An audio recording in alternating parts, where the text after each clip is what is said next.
Je suis Dr T. Hyacinthe. Ma fonction au ministère de l'Environnement et du Développement durable avec lequel je travaille, je suis le directeur de la qualité de l'environnement et de la prévention des risques.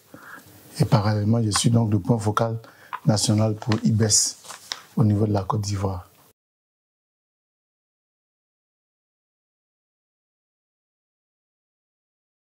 Bon, il faut dire que moi, j'ai commencé en 2019,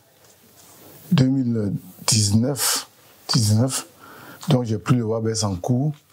Il avait déjà commencé avant. Et ce qui m'a le plus marqué, c'est vraiment l'aspect renforcement des capacités. On a eu plusieurs rencontres nationales comme régionales pour renforcer donc les capacités des points focaux. Et j'ai trouvé que c'était vraiment très utile parce que moi, ça m'a permis de me mettre vraiment dans le bain.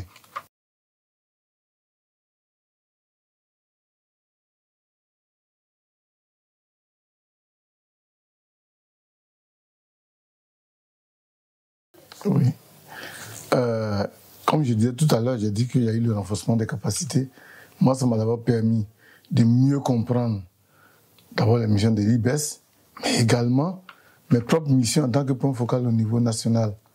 Ça m'a permis également de pouvoir mettre en place une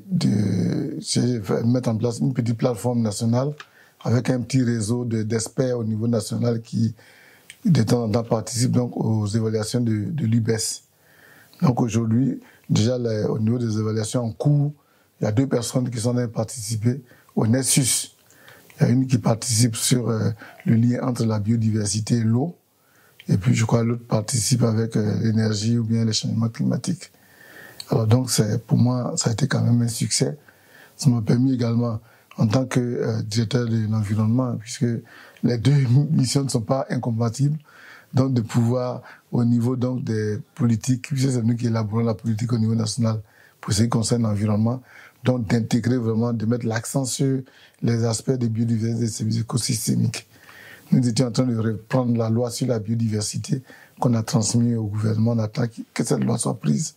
Mais également, ces apports-là m'ont permis de pouvoir prendre en compte un certain nombre d'éléments au niveau de notre loi qui étaient des insuffisances.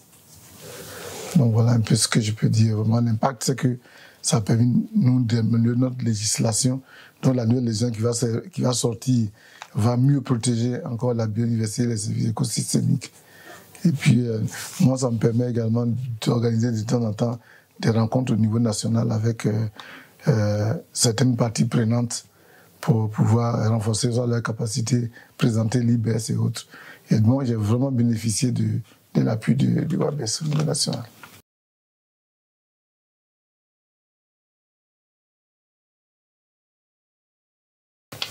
Bon, la recommandation, comme je disais, ça c'est quand même important.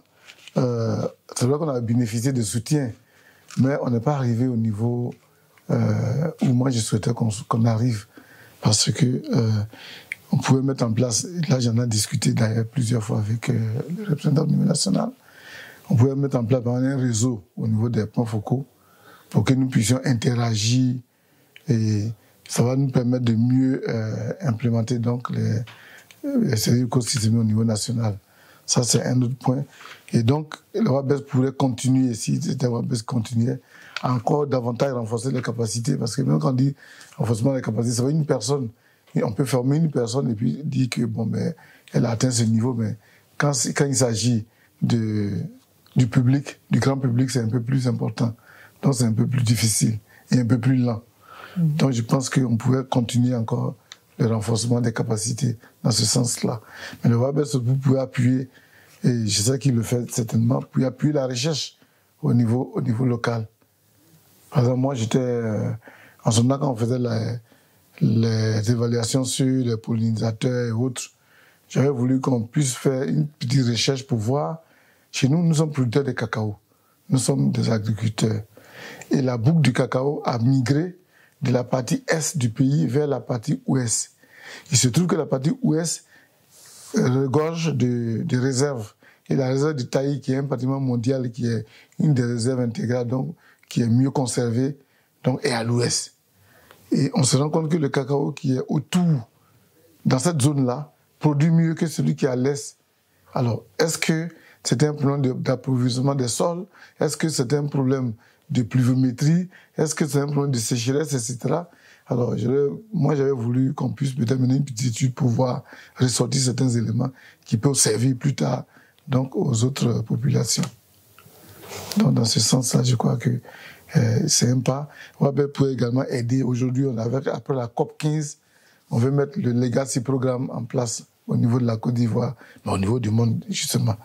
Mais au niveau de la Côte d'Ivoire, le WABER pourrait nous appuyer, même au niveau de l'Afrique, à voir comment on peut implémenter le Legacy Programme pour qu'ils puissent mieux protéger. C'est-à-dire qu'on veut produire, mais on ne produit pas pour produire. Il faut protéger les facteurs de production et les services écosystémiques sont des parties importantes de production agricole.